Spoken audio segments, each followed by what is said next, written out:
Welcome to the Broncos-Source Podcast. Good evening, Denver Broncos fans. I am your host, Mile Jaimez, along with Sean. Welcome to the Broncos-Source Podcast. Once again, as I said last time, your favorite podcast out of all 150,000 of them. You can find us on Spotify. You can find us on YouTube. And please make sure to follow us on Instagram. Sean doesn't put his handle because he's too good for that. Well, Sean, we have reached not the top, but we've reached part of the goal, right? Of what we want to do with Sean Payton, and that's to make the playoffs. And this weekend, that's going to come to fruition here. The reality is that the Broncos are going to go to Orchard Park and they're going to play the Buffalo Bills, who have been one of the best teams in the NFL this season, right? So we're looking at a game where the Bills are favored by 8.5. 47.5 over under. We'll talk about whether or not that's going to be reached. We're looking at 28-degree weather, 10-mile-per-hour winds. I think that's a little bit better weather than we had the last time we went in there and won. Yeah. We're facing a lot better version of Josh Allen, though. That's the thing. As I just alluded to, the Broncos won there last year 24-22 on a last-second field goal by Will Lutz. And we're dealing with a team where the Bills have not advanced past the divisional round the last 3 seasons, Sean. So there's a lot of interesting nuggets here as we talk about this game. All of the pressure seems to be on the Buffalo Bills. The Broncos seem to be very loose if anybody's keeping track of how they're behaving this week and preparing for the game. And so, Sean, here we are. How excited are you? How worried are you? What are your thoughts on this particular game? Yeah, man, excited. First playoff podcast where we jumped into this thing at the right time, man. Pick the right team to get this thing going. Super excited. I think this is everything you could have asked for as a Broncos fan. If you would have told me in the preseason that we were going to be in the playoffs, and I would have taken that, bet option, whatever you want to call it. I would have taken that. I'm so happy to be able to watch it regardless of what happens. And I think you're right. I think we're playing with house money here. We're playing a team that's going to be heavily favored. We're playing a team that everyone expects to beat us. And from everything that I've been watching and reading, when you talk to the national stuff, it's kind of laughed off. Like, if anything's going to happen from an upset perspective, we're like the last team on people's mind. And I think that's a perfect place to be with a team like this. You know what I mean? There's no expectations. I'm sure there's expectations within that building, but nationally, fans, I don't think there's a lot of expectations. Now, things change. Obviously, we're here, we're in now, so people have a different expectation. They've seen it. We've had 18 weeks to watch this team in the regular season, and so it's hard to say, hey, like, there's no expectations, there's not this or that, because those things now happen because we're here. We're not talking about this from week one. We're talking about this as the wild card race starts. So, I think they should play loose. So, like you said, I think they will. And if we want to win, then that's the recipe to win. So, absolutely. Speaking of winning, Sean, let's talk about our keys to the game. We'll start with the Broncos on offense. And we'll talk about whether it's our concern or our X factor or our matchup or whatever it is that we want to talk about. And the first thing that I want to address here, Sean, on the Broncos offensive side of the football against the Bills is the Bills are a good defense. They're very athletic. They're very fast. The thing with an athletic and fast defense, though, they're a little undersized. Right. So with an undersized defense, what would you tend to do in that situation? You run the football, right, with a big back. I think that Sean Payton's affinity with Jaleel McLaughlin is going to get the Broncos in trouble if he sticks to that this week. I think with an undersized defense, with Josh Allen on the other side of the field, I think you want to establish the run game, and I think you want to establish it with a guy like Estime. No disrespect to Jaleel McLaughlin, but a guy like Estime is the size and type of running back that you wear a defense down with, right? Especially in a playoff game in cold weather. So I do think that Estime, if anything, on the Broncos offense. He's the X factor in the entire game. I've been pounding the table for weeks on getting him the football more, Sean. And I want to know what your thoughts are on that before we move on to the next factor. Yeah, I mean, I completely agree. Like 16 minutes or whatever, 55 minutes into the game, do you still want to be hit by that dude when it's 20 degrees? I don't think so. And we talked about it a little bit before, and I 100% agree. If we're going to win this game, it's going to be established by the run game and this offensive line. My concern is, and as you and I spoke, that the feed the hot hand mentality, and to your point before about McLaughlin, if he goes with McLaughlin and we get out to a slow start, and before we find out that maybe Estime is having a good game, if we're already 2 or 3 and outs into that, we're going to be behind. And we've seen it too many times this year that Sean Payton abandons the run when we get behind, and then what you're saying doesn't come to fruition. So I 100% agree with you that I think that that's the recipe. I think that's the way we need to go. I'm concerned that by the time we get to that, it might be too late. So I hope that that's the case. I hope that they were pounding the rock. I know I have this feeling that they're going to do what you hate, and they would take the ball first if they won the toss, because I think they're going to feel the need. I think they're going to feel the need to get ahead. But yeah, I completely agree with you. It should be Estime, and the ground game is going to be the biggest reason why we could win this game. Yeah, and I think that the fact that he's a rookie is what's probably going to hold him back. I think Sean Payton has this thing where he's a rookie. Let's get him some touches. Let's get him some game experience, but he's not the guy yet. And I do think, unfortunately, that will get the Broncos in trouble unless they decide to use him, right? I think it's time to put the ego aside a little bit. I don't think he will, but I think it's time to do that. My other concern, Sean. Oh, you have something? Well, I was just going to say, if that's the feeling inside the building, then it may be Javonte, because he is a contact back. His yak yards when he was healthy in years past were some of the best in the NFL. So if you are correct and he just doesn't want to ride the rookie in the playoffs, then maybe it's going to be Javonte. And, he's had a game or two this season where it's like, why are we not feeding this dude the ball more? So, it could be him too. I know we're not talking about him right now. He's been kind of a non-factor the last few weeks, but he could very well be exactly what you're referring to. I just don't think that a speed back, a little speed back, a smaller speed back is the answer against a fast, small, athletic defense. I don't think that's a good matchup. I don't think that's going to go anywhere for the Broncos, but I'm hoping to be wrong. The other thing that I want to touch on is Bo Nix, obviously, the man of the hour, leading us to the playoffs in his first season. Outstanding job. And I think that things that most people aren't really thinking about or talking about is McDermott and how he gives rookie quarterbacks a really, really tough time. So rookie quarterbacks have been held to 3 touchdowns and 4 interceptions in the playoffs versus the Bills, and they're 0-2 versus the Bills as well. Overall, rookie quarterbacks are 4-9 versus Sean McDermott. And Sean, as a football fan, Sean McDermott runs very confusing, exotic defenses. He disguises very well. And like we talk about, the Bills are very, very athletic and fast, so they can bring guys from wherever, and they can put guys in places that you don't expect them to be. And so what are your thoughts and or concerns on Bo Nix versus the Buffalo Bills defense? Yeah, I mean, and like we talked about before we got on here, I think the answer is Courtland Sutton. He's a possession receiver. He's a receiver that's going to build confidence for Bo Nix. And I think you go to that well early and often.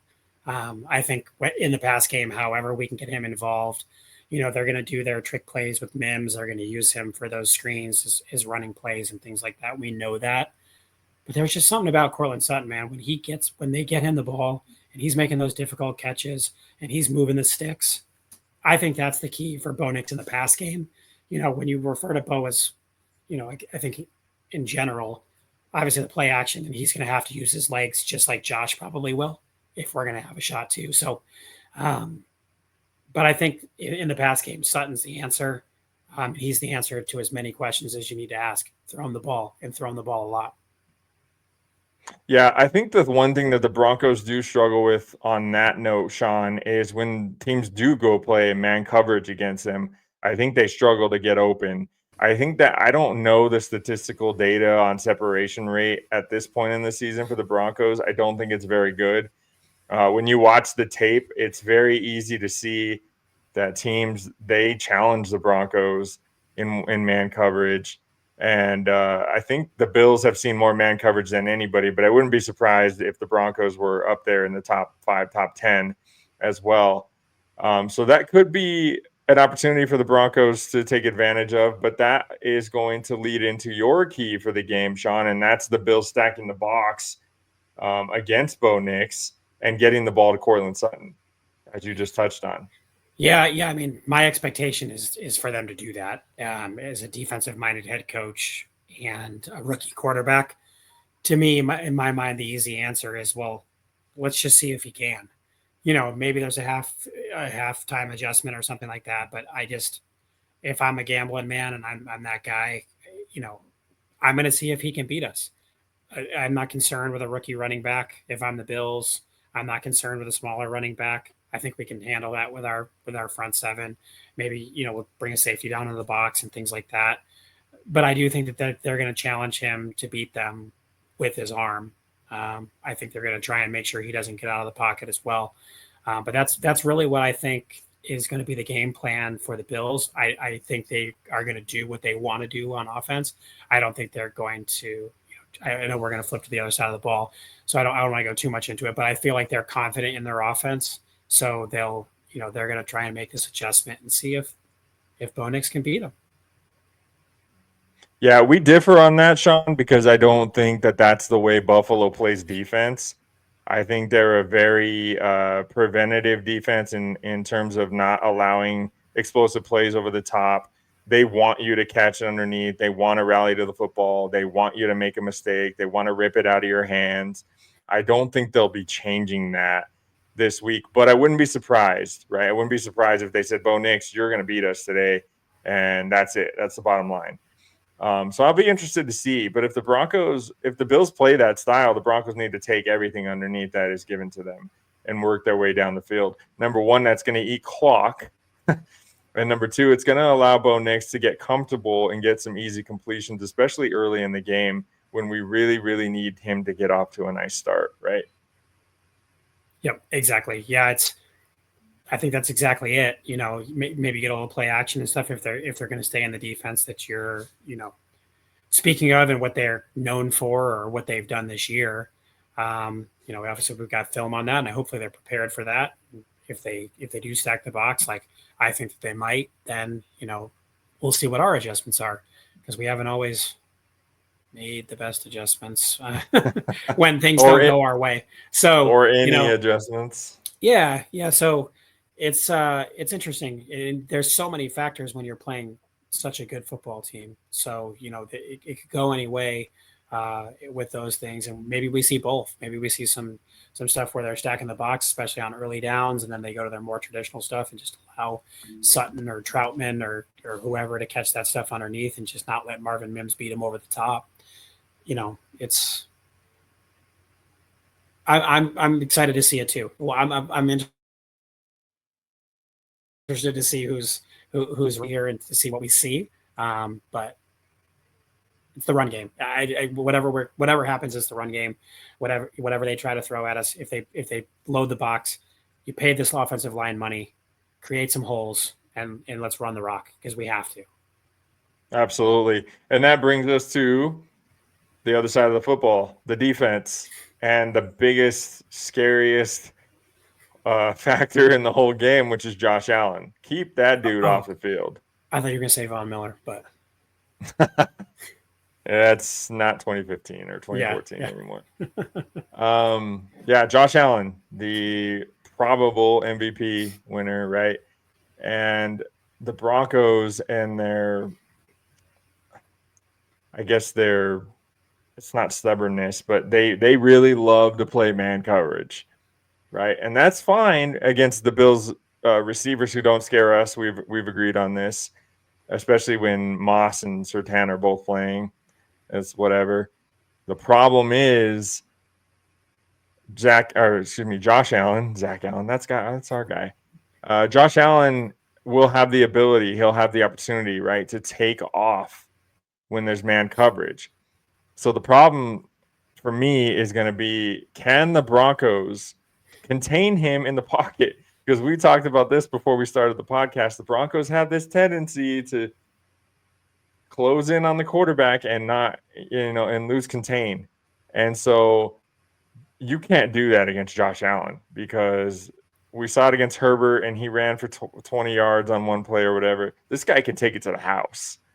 This guy can make you pay for those kinds of mistakes. And while I do think Josh Allen definitely wants to show that he's more of a passer now, a more polished passer, he definitely is still immensely dangerous with his legs, right? So I'm interested to see how the Broncos decide to do that. Do they come full at him and not care about if he gets outside the pocket like they do? Like that's their identity, right, on the pass rush. Or do they maybe move Benito around and bring him up the middle? Or do they spy him? Do they use more zone coverage? There's a lot of things that I'm interested to see the Broncos do. And if they do go into zone coverage, is Dawson Knox going to eat? Right? Because yes, you can keep him in the pocket and you can keep him from running. If you play zone, you can keep them from running or making explosive plays.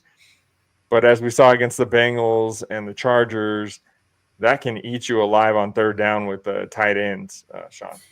Yeah, and across the middle plays and just kind of that middle of the field. It was what's your little Georgia boy that caught all those passes for the Chargers? Lad McConkey. Yeah, McConkey. Between McConkey, don't bring up Georgia, man. It's too soon.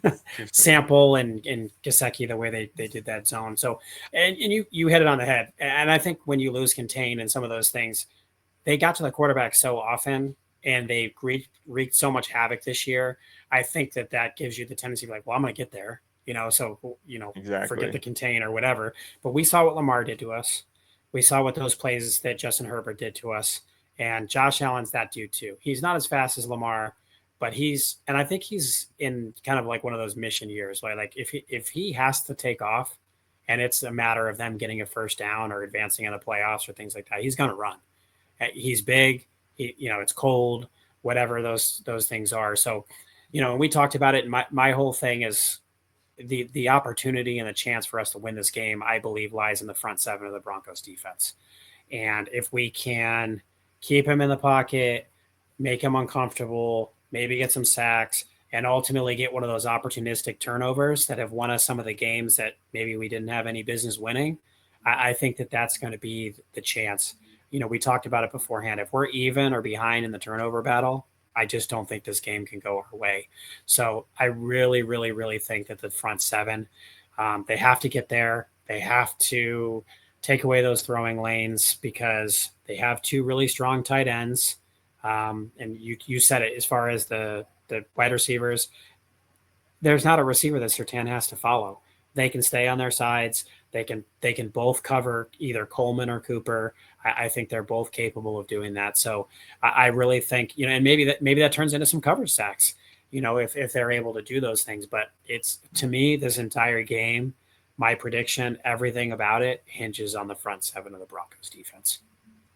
Yeah. So, Sean, would you rather the Broncos play more zone coverage like they were playing when Riley Moss was out of the lineup and just kind of get dink and dunk down the field and hope you contain him in the red zone with Josh Allen's legs? Or would you rather stick to our identity, play man coverage, come off the edge, not worry about if he's going to get outside the pocket and then risk him, just making big plays on third down, especially? What would you rather do?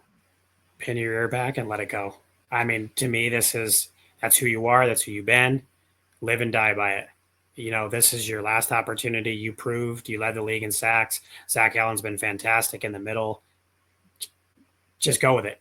If it doesn't work, then you're just going to lose. And that it is what it is. I mean, the statistical numbers when Riley Moss was out don't bode well for us with the type of season that Josh Allen is having.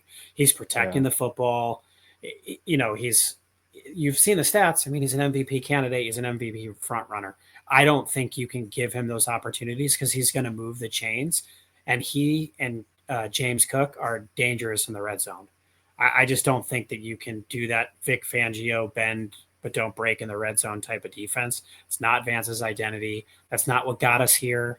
When we struggled without Riley in those games, I just go do what you do. Just go get a few sacks, pile him up, get him uncomfortable, get his jersey dirty, and let's just get in the backfield and see what we can do.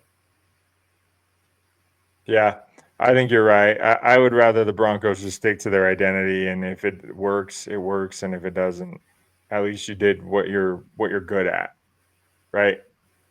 And then turnovers, right? Last year when the Broncos went into Buffalo and won that game, which I personally didn't expect them to win that game, especially with Russell Wilson.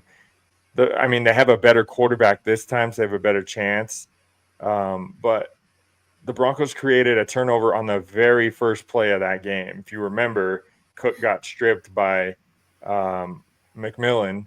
The Broncos took the ball, of course, and moved it 3 yards and kicked the field goal because that's what Russell Wilson did here.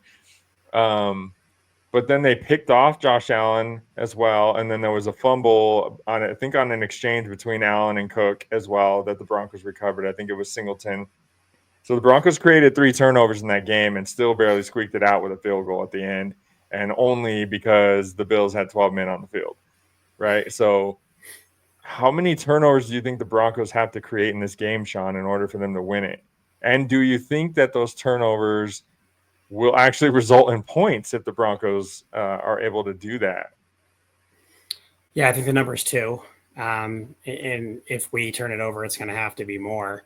But we have, like you said last year, we just were no threat to score. Nobody thought we would score or whatever. You get a turnover, nobody cares. You can turn it over on your minus 20 and we're still going to kick a field goal. So, I think it's a totally different animal. If we get the ball this year, we'll have an opportunity to score and move the ball. But I think it's not just getting a turnover. I think it's like a game-changing turnover. Like we're getting marched on and we take it away when they should be scoring points, or you're Nick Bonito flying from, the middle of the field, taking a ball to the house type of thing. Obviously, that's just one of those things that's really not going to get repeated. But him or Surtain, they're the ones, just like we rode this team or this defense, I shouldn't say this defense, but defense in general for Super Bowl 50. If we're going to make a run, if we're going to make a splash, these dudes are going to be it. So one of those strips from Bonito, a beautiful interception from Surtain, those are the types of things. But I don't think it's just a whatever. It's the middle of the field. We got an interception. Great. Change field positions. This is going to be a game changer. I don't think that's it. I think it's one of those splashy, the commentators are going crazy type of turnover that's going to change the momentum and give us that opportunity to win this game. Because I think the Bills are going to put up points if we don't have something like that. Yeah, so you're talking about a pick six or something that just like takes their soul basically in a big moment, right? Something like that. And the Broncos have to capitalize too. They can't take the ball and then move it 10 yards and go 3 and out, 9 yards, go 3 and out, and then punt the ball. You can't do that. Not against this team. Can't give them extra possessions, right? Yeah. It's just when you feel, you can sense it. Like they're driving the ball. You're like, oh, here they go. They're going to get in the red zone. They're going to score. Then you take the ball away and completely change. You silence the crowd. Those types of things. It doesn't have to be a pick six. You know what I mean? But just one of those things that kind of takes the air out of the stadium. Those fans are going to be going crazy. They have expectations. You alluded to it. They expect to win. They expect to go to the Super Bowl. You have to take this crowd out of it. You have to have something splashy. You have to make them question, oh no, is this the Bills that we've always seen? Are we going to lose 4 Super Bowls in a row? Are we going to still not get to the conference championship? Those types of things. You have to put doubt in their mind. And I don't think it's just a whatever fumble on the 50-yard line or something like that. I think it's, and a pick six obviously would be fantastic. I think that's probably even more challenging in the playoffs, but I think it's a momentum changing turnover is I guess maybe the best way to put it. Yeah, for sure. My 2 X factors, if you will, on both sides of the ball, Estime and Bonito. We need Bonito to contain Josh Allen. I don't know. whether it's coming off the edge and getting him on the blind side, or if it's spying him and making sure he doesn't leave the pocket, because I think our man coverage can cause that. I think it can cause Josh Allen some frustration with those two receivers against Surtain and Riley Moss. But Benito has to be the guy that keeps Zach Allen in check. And Estime is my guy on the offensive side of the ball, because we have to wear down a smaller, more athletic defense with a big back. So who are your two guys before we get to our predictions? Yeah, I think statistically, when it's all said and done on offense, I think Cortland Sutton, it's one of those 100+ yard games, maybe double-digit catches. I think his ability to get us first downs is going to matter. I obviously I believe Estimate too. I don't want to just kind of sit on your guy too, but I think Sutton's going to be statistically the guy that we're like, that dude was the MVP of this game. He's the one that got us here. So I do feel that way on offense. I feel like Surtain's just going to have one of those games where it's like you don't hear from him a lot because they just can't throw to him because he's so good. So, I think he's going to have one of those games and prove why he's going to be the defensive player of the year. But it's not going to be like, what you're talking about, the X factor. It's just business as usual for that dude. He's going to lock him down. So I agree. It's going to be Nick Benito or it's going to be Zach Allen. And taking away the middle of the line would be my second person on the defense that I think when that dude is on, this defense is just different. Absolutely. He stops the run, tackles for loss in the backfield, sacks. Like I think for us, I think Benito and Zach Allen, but since you got Benito on your bingo card, I'm taking Zach Allen. Perfect. And I do think that they're going to target Riley Moss the way that the Bengals did, but I don't think they'll have very much success because that's not T. Higgins over there on that side for the Bills. And as good as their offense is, it's just not T. Higgins. It's just not. So all of this being said, Sean, the Broncos are in the playoffs for the first time since 2015. They're playing the Bills for only the second time in our both of our history. We played them in the championship game, AFC championship game, and lost 10-7. I can't remember what year that was. Sorry, everybody. But I know we've only played them once. We played them last year with a worse quarterback, with arguably a worse version of Josh Allen as well, right? And so that brings us to the game and our prediction, Sean. So you've been banging the table for the Buffalo Bills all season long. Josh Allen, now's your time to back that up. Are you taking the Bills in this game? Yeah, I think the biggest, and we've kind of hit it, and it's like beating a dead Bronco at this point with the running game. We have to do it, and I just don't think that Sean's going to. I think it's going to take us too long to establish it. And we don't have that kind of time against Josh Allen and his team this time around. We talked about it beforehand. It just feels like one of those teams that's destined to, this is their turn. You know what I mean? Like they've suffered under the Patrick Mahomes and Joe Burrow, knocking them out for all these years. They've taken their lumps. I've said it a couple times on the podcast. I liken it to how the Nuggets had to take their lumps before we got the championship. I feel like it's kind of one of those types of things. Now, whether they can beat the Lions or whatever is a different story. But I just feel like Josh Allen's going to be too much.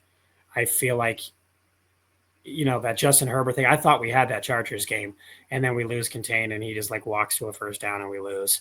I just feel like he's that dude right now.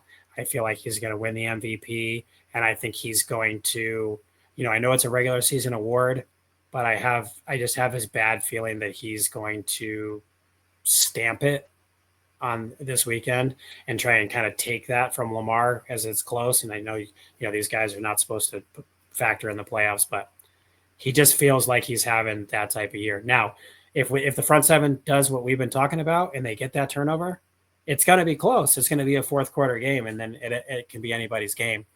But unfortunately, as a diehard Broncos fan and my love, I'm taking the Bills in this one. And what's your score there, Sean? It's going to be cold. I'm going to go probably 27-20 Buffalo. Okay, so close game. I like it. So I said a couple weeks ago that it's going to be like when we went to the playoffs against the Colts in the mid 2000s and just got blasted, right? And it very well could be that with a rookie quarterback in Buffalo, one of the hardest places to play, bad weather, tough defense, all that stuff. But the thing for me is that the Buffalo Bills have all the pressure in the world on them. The Broncos are house money. Okay. And so they really don't have anything to lose. I think the Broncos are going to pull everything out of the toolbox that they can possibly pull out against the Bills. And if the Broncos are keeping this close late in the fourth quarter, the Bills are going to feel that pressure. They're going to feel that pressure from their home crowd. They're going to be thinking ahead to Kansas City. They want to play Kansas City in Baltimore because Baltimore beat them this year, right? And Kansas City has taken their hearts out the last few years.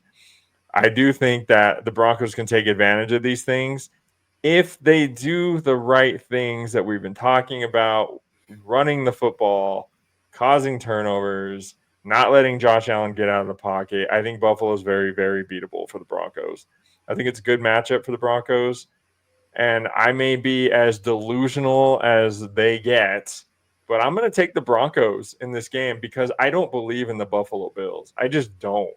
And there's no reason for me to based on the last 3 years. And I know that the Broncos haven't made the playoffs since 2015, but I think that I think it's a matchup sport, right? And when you match up against a team that can shut down your receivers, you're going to have a hard time. And I think the Broncos can also shut down their running game outside of the Josh Allen RPO stuff. And so I'm going to take the Broncos again on a last-second field goal from Will Lutz, 26-24. If the Bills score more than 24 points, the Broncos will not win this game. They will not. So 24 is the number. I think if they keep them at 24, the Broncos will win the game. And I'm not naive enough to believe that the Broncos can go in there and blow anybody out. I don't think that's going to happen. But the Broncos have played some absolutely insane games on the road this year, and I think it's going to be the same thing this week. Yeah. Well, I mean, I'll tell you, I'll be rooting for that the entire time, regardless of what I think. I don't have the money on it. And you've got the over when it comes to the spread, and I have them under. And I think I only do that, in my opinion, just because it's going to be a little bit colder and, and it's not windy, but it's just upstate New York in January. So, I hope you're right. I hope that they do. And it looks like what we're forecasting what needs to happen to win. And you're absolutely right. What do we have to lose? We were projected to win 5.5 games. Go out there and do what you've done all year long and prove people wrong. You know what I mean? Amen. Just if Josh Allen's going to try and win the MVP, Bo Nix go win the Rookie of the Year this weekend. Again, regular season awards, whatever. I get it. It's not going to count, but just show people why they should vote for you. Show people why they were wrong. Show why we were wrong when we didn't think that Bo Nix was going to be that guy. If you take this crowd out of it and you take them out of it early, you take the wind out of their sails, you start putting doubt in their head, absolutely anything can happen. Yes, sir. Looking forward to the game, Sean. Of course, we'll be back to talk about it afterwards and to preview the Broncos at Chiefs next week. I'll pick them to win that game now. Oh, dude, absolutely. And then after that, it's good night because they're going to play the Ravens. But it'll be a really nice run under Bo Nix for his first year. But anyway, that's going to be it for us.